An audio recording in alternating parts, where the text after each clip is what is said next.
The first sign that Parchman was breaking wasn't the screams, it was the silence that came before them, the kind of silence that tells you something is about to die. If stories like this fascinate you, hit subscribe, because this one only gets darker.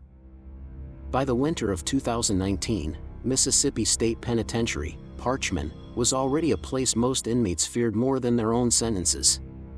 The crumbling barracks, the busted locks, the skeleton crew of exhausted officers, it all created a tension that hummed through the concrete. Everyone felt it, but no one expected how fast that tension would snap. Inside Unit 29, where paint peeled off the walls and a single flickering bulb passed for lighting, a rumor started moving from bunk to bunk. Someone had crossed a line with the wrong people, one of the major gangs that ran the compound when the staff couldn't. Nobody agreed on what the spark had been, a stolen phone, a debt, a threat whispered in the dark. But everyone agreed on one thing: the war had begun. By late December, the guards had lost control of entire sections. With staffing so low, officers couldn't, or wouldn't, step into zones where inmates roamed freely. Doors that should have been locked were jammed with torn sheets. Men slipped between zones at night like shadows hunting shadows. Some carried makeshift shields ripped from bunks. Others wrapped towels around their arms to dull blade strikes. It wasn't order. It wasn't punishment. It was chaos masquerading as routine. Then the power outages hit. When the lights cut in Unit 30, the darkness swallowed every inch of the hallway. No alarms. No radios.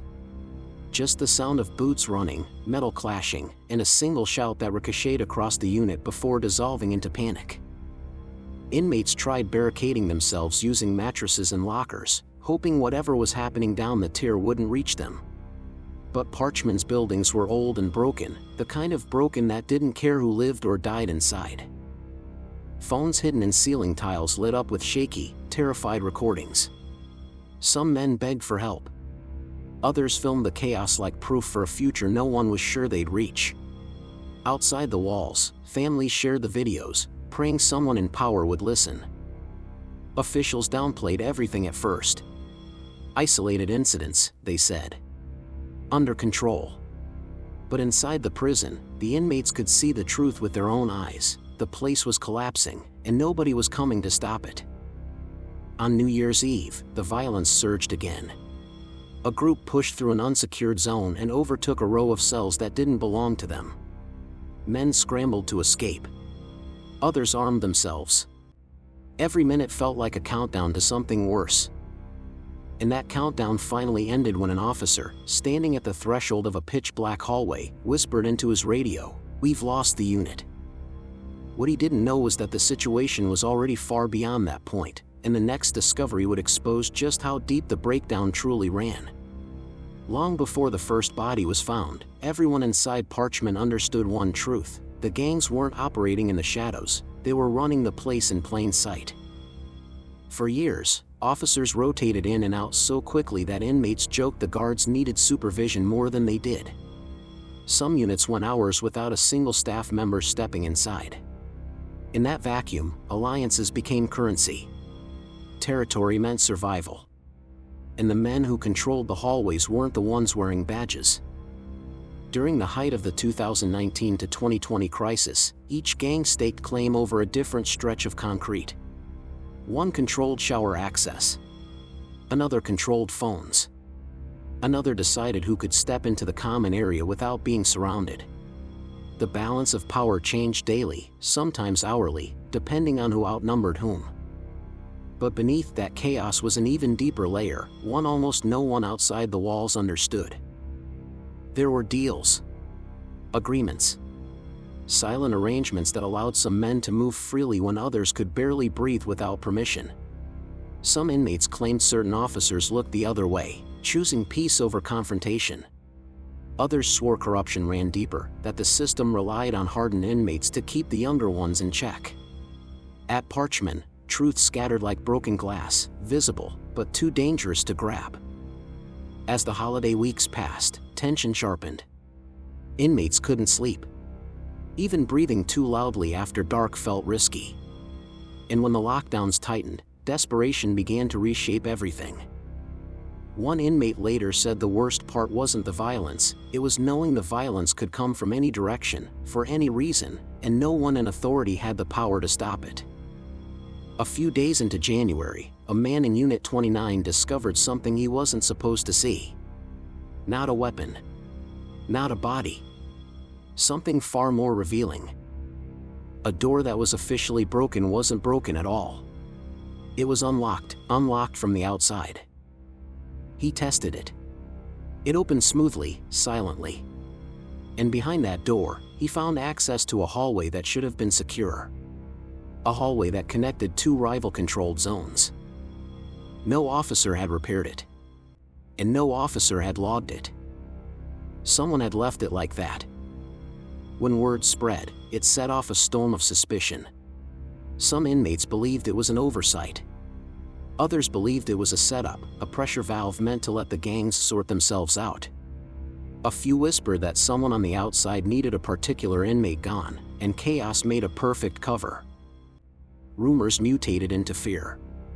Fear mutated into movement. And movement, inside Parchman at that time, could easily become a death sentence. The unlocked door changed everything. Within hours, men started shifting positions, anticipating an attack that might never come, or one that was already in motion. And then, just past midnight, the tear erupted again. Not from a fight. Not from a fire. From a discovery so unexpected that even the most hardened inmates stepped back in silence. Something, or someone, was missing. Not escaped. Missing. And that absence would reshape the entire narrative of the Parchman collapse. When officers finally swept the tier hours later, they weren't looking for weapons or bodies, they were looking for the inmate who'd vanished. The moment his name echoed down the hallway, everyone froze. Not out of guilt, but out of recognition. He wasn't a shot caller, not a leader, not someone whose disappearance would normally tilt the compound. But in Parchman during that crisis, people didn't simply disappear. Word spread fast. No one had seen him since the lights flickered earlier that night. No screams. No fight. No movement caught on any of the aging cameras that still worked. His bunk sat untouched, a folded state-issued blanket still sharp at the corners. For the first time since the violence erupted, the men inside began to fear something beyond the gang war. They feared what the system had allowed to grow in the dark corners of the prison. As the search intensified, attention shifted back toward that unlocked hallway, the one that should have separated rival-controlled zones. Officers traced every step the inmate could have taken, but each path led to more uncertainty. Doors that should have been sealed weren't. Corridors meant to be monitored hadn't been checked in days. Even the radios struggled to function in certain wings. Parchman wasn't just out of control, it was hollowed out, its internal structure rotting faster than anyone realized. By sunrise, officers found what remained of the trail, torn fabric, a thin smear on the concrete, and a section of wall that looked as if someone had tried to barricade themselves behind it. Not a single inmate claimed to have heard anything. Whether out of fear or loyalty, silence became the only currency left. The discovery forced officials to acknowledge what inmates had been saying for years, that the prison wasn't broken in one or two places, it was broken everywhere. Staffing had cratered. Locks failed routinely. Electrical systems flickered out without warning. Entire wings had become self-governed territories, operating under rules that no court had ever recognized. When the crisis finally drew national attention, outside investigators stepped in, documenting the same things inmates had recorded on contraband phones: flooded cells, exposed wiring, doors swinging freely on rusted hinges. The images were impossible to ignore. 9 men lost their lives in those few weeks. Many more were displaced, injured, or traumatized beyond words. And the inmate who disappeared. His story became part of the broader collapse, an unsolved thread in a tapestry of failures.